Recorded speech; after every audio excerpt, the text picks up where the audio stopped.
You betcha I'm recording, you fucking asses.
What a good turnout!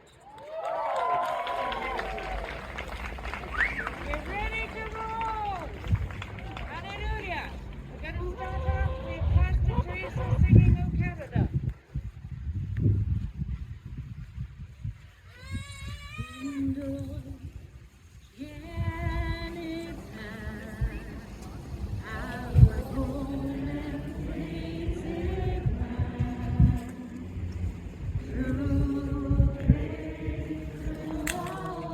And I love our children.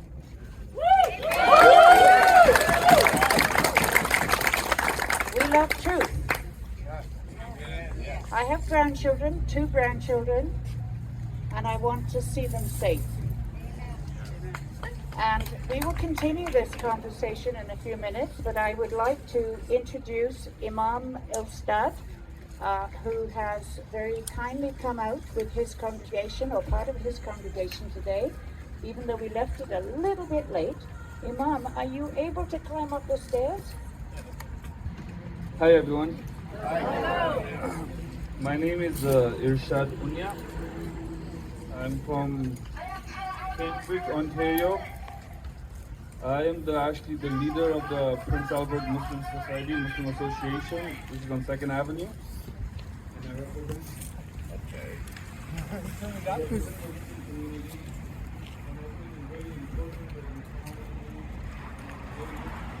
You are not allowed to brainwash your children into something that they are not.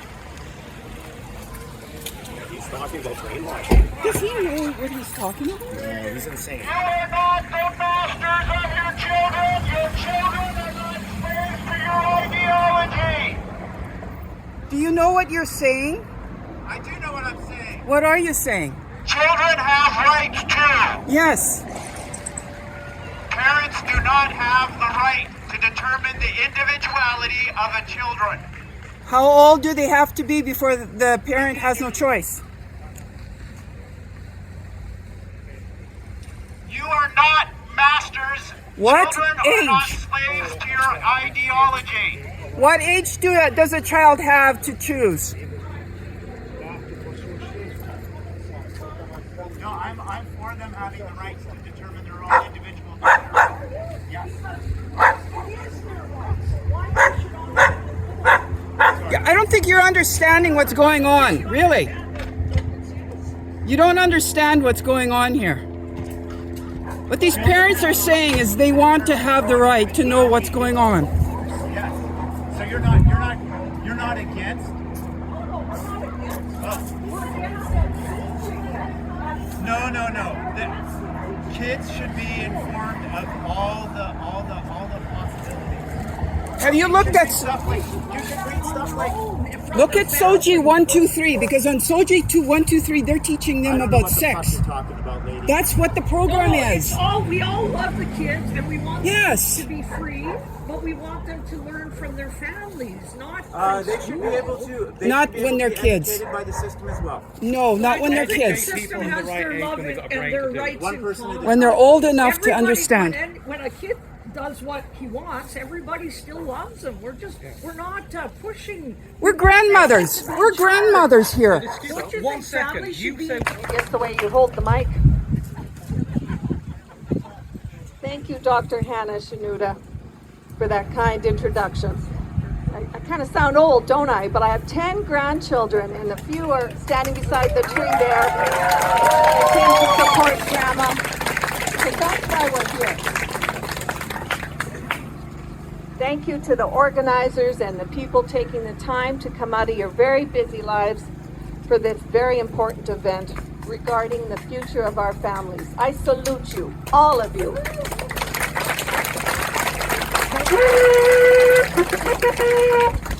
In a province, in a country, and a world that's constantly divided, I know we are under stress. And this Million March for Children is a unifying force.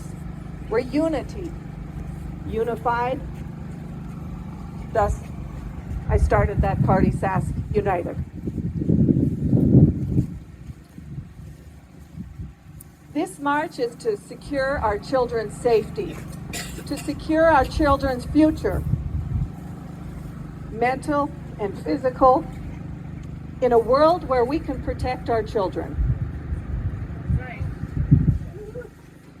And this march is to tell those other people who have a social agenda, keep your hands off our kids.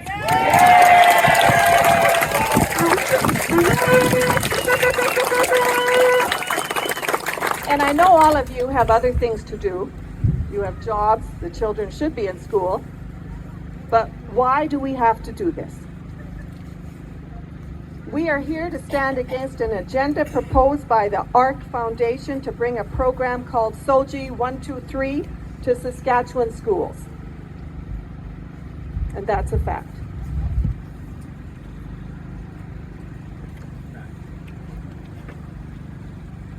It is, quote, a set of tools and resources to influence school policies and procedures, school environment, and classroom instruction.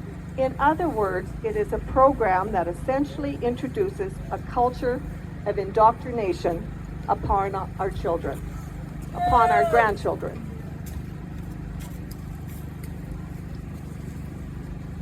And they don't seem to care what we think. They're going to advance it, and they're going to continue to try. And I want to make it clear today that this is not a protest against the LGBT community.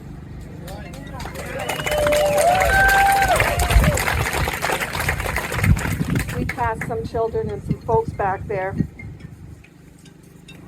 and I believe most of the LGBT community is worried about their children too. In fact, some of the people who have contacted me to warn about SOGI are from that community.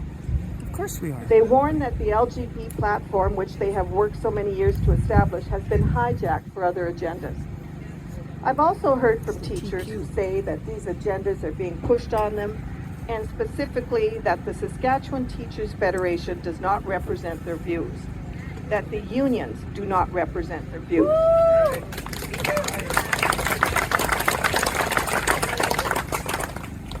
Those teachers are afraid to speak out for fear of reprisal, and the militant pushback is often seen when people just try to voice their opinion.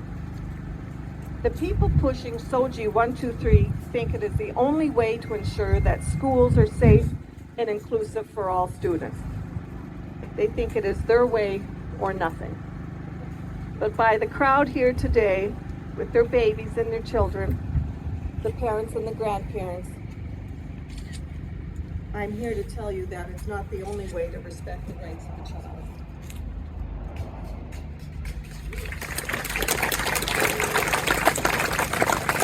Inclusion must include parents and caregivers in their child's educational journey. Isolating the family creates a very unsafe environment and breeds mistrust in our education system. I have 9 grandchildren in the school system. Well, I have 10 grandchildren, but that one's an infant. So I'm fighting for her too. And their parents were careful to teach them that when someone tells them not to tell their parents. They need to tell their parents. They need to tell them everything. You don't need secrets. Classic abuser line. Everyone knows that making children keep secret is a grooming tactic.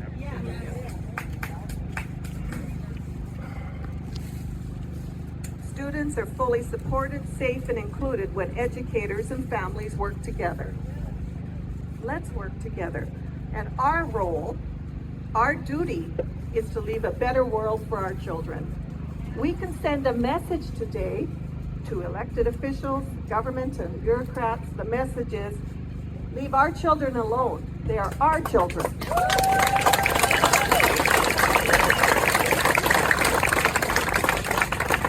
Parents, please get more involved with your community, your schools, your communities, organizations, and your local governments.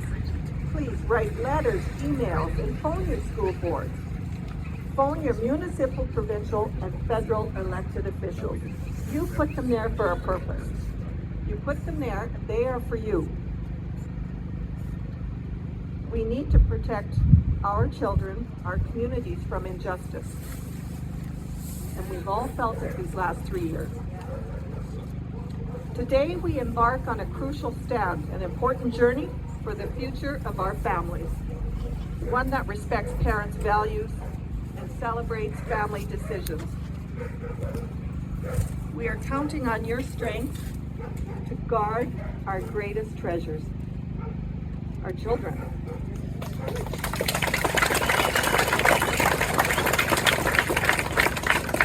The people are rising and we will make a difference. Continue to show your children your protection and let kids be kids. This is our responsibility, not the children.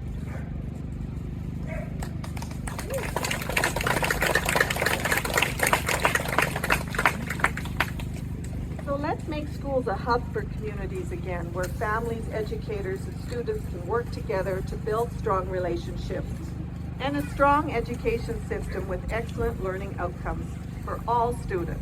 And I know that's why you're here, because you care. You're compassionate and you're empathetic and you're strong. We will not back down. Thank you for listening today.